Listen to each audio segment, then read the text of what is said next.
I'm seeing visions through my dreams, seeing myself swimming in the universe. My ancestors gave me gifts to read cards, predict and heal. My name is Daphne, but spirit calls me bye-bye love. Angels communicate through numbers. Intuition is so deep. The gift I fully embrace within.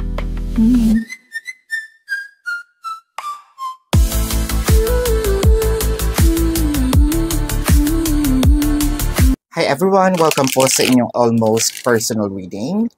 So I want you to know that this is a general reading. Pwedeng mag-resonate sa inyo ang buong reading na ito. Baka konti lang. Take what's only yours. Huwag niyo pong saluhin kapag hindi ito nangyayari sa inyo. Ha? And I also want you to know that this is also a timeless reading. So, kung kailan niyo po ito napanood, the reading is meant to find you, believe in the synchronicities, no? So, let's start.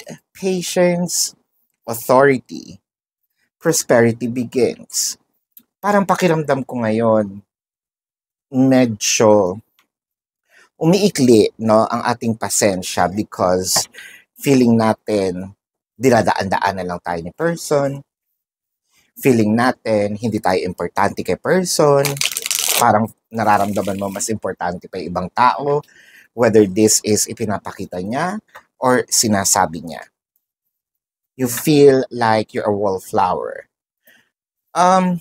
Maraming bagay na hindi pa natin alam, no? Dahil sabihin natin, pwedeng this is just a pace of what is happening in your relationship at the moment.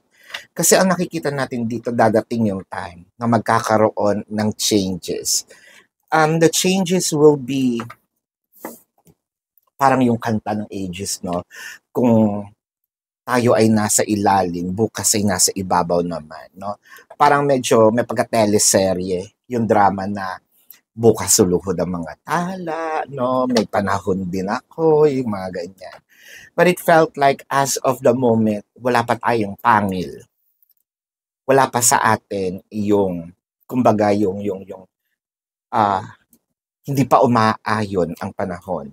With the moon card, probably, meron din mga bagay dito na siguro itong pamilya ni person or pamilya natin, ayaw kay person or ayaw tayo ng pamilya ni person, no?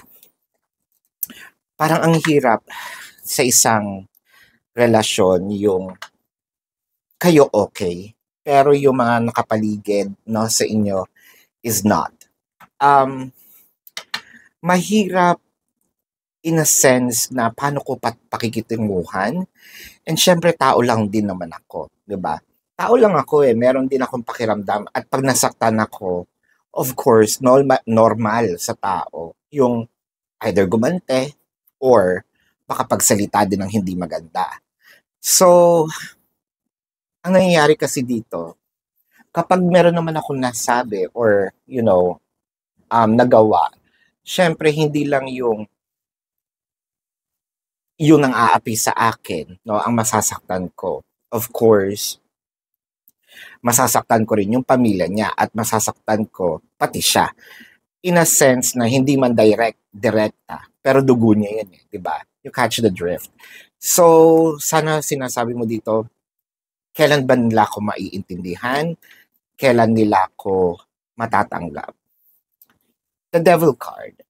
So, it felt like meron, hindi naman actually lahat, no, sa pamilyang yon ang may ayaw sa'yo.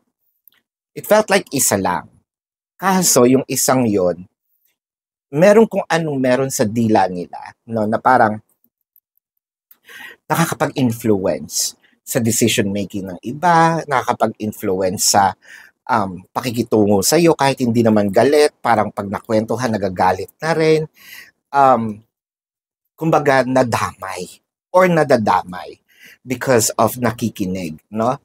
The Queen of Pentacles and the Ace of Swords. So it felt like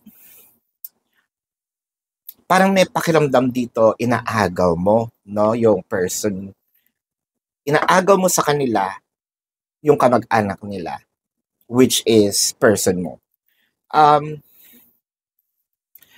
For a few numbers of you, baka kasi you became a threat, no? This person might be kind of a breadwinner, or this person might be their hero, no? Especially when it comes to hindi naman ganun kayamanan. Pero itong person mo yung nakakaangat or merong obligations. Ngayon parang feeling nila you become a threat, to the family. Because of course, sa'yo mapupunta yung attention, yung affection, and of course, kahati ka, no? Doon sa mga abundance. The Two of Pentacles. Actually, ang hirap ng ganitong situation kasi hindi mo alam kung mananahimik ba ako. Kasi kung nanahimik naman ako, baka sabihin naman nila, okay lang pala yung ginagawa namin. So, baka maging doormat ka, no? Or yung apak-apakan ka lang. Kapag naman nagsalita ka, baka sabihin masama talaga ugali mo.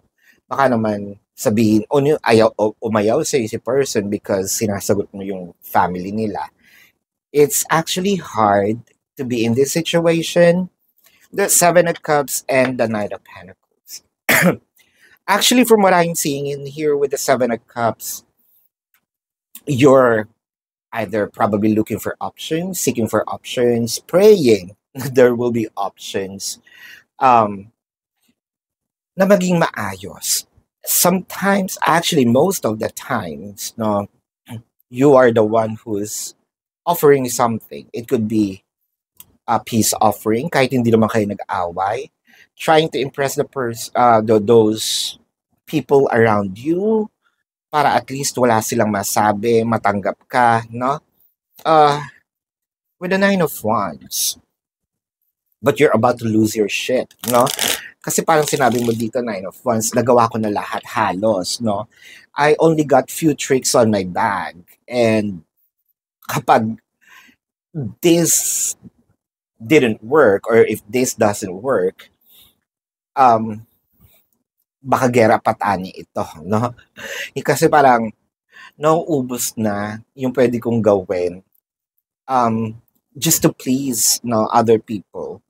I may not be that kind of person who please other people, or I may be, pero kahit naman sino, no, merong hangganan yung pagiging mabait, yung pagpapakumbaba, especially kapag nafe-feel mo naman na tayo ay parang sobra na, no?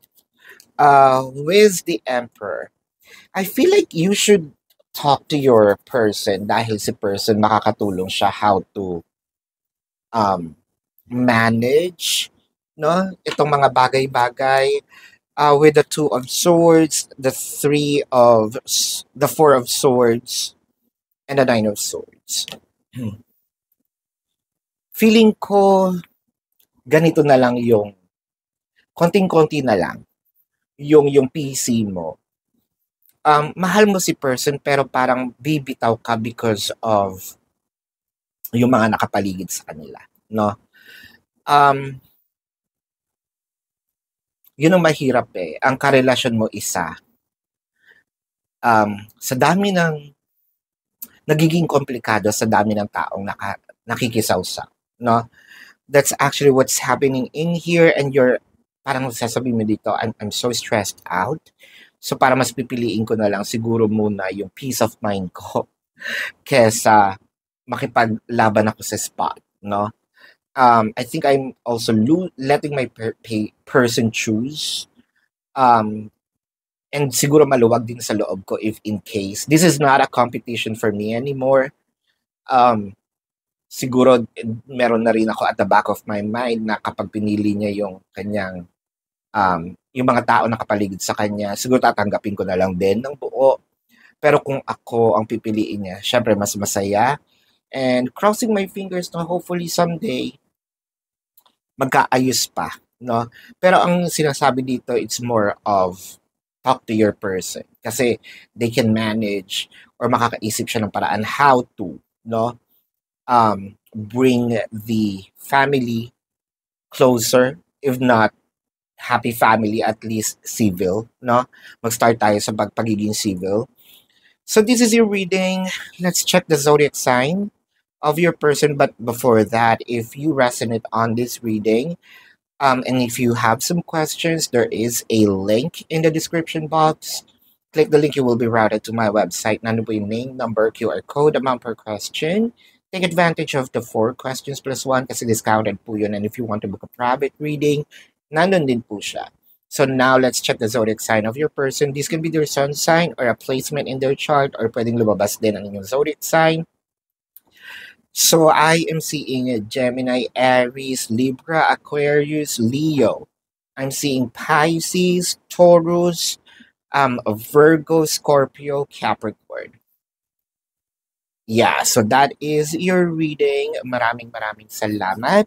Love and light. Namaste. See you po sa susunod na readings. Goodbye.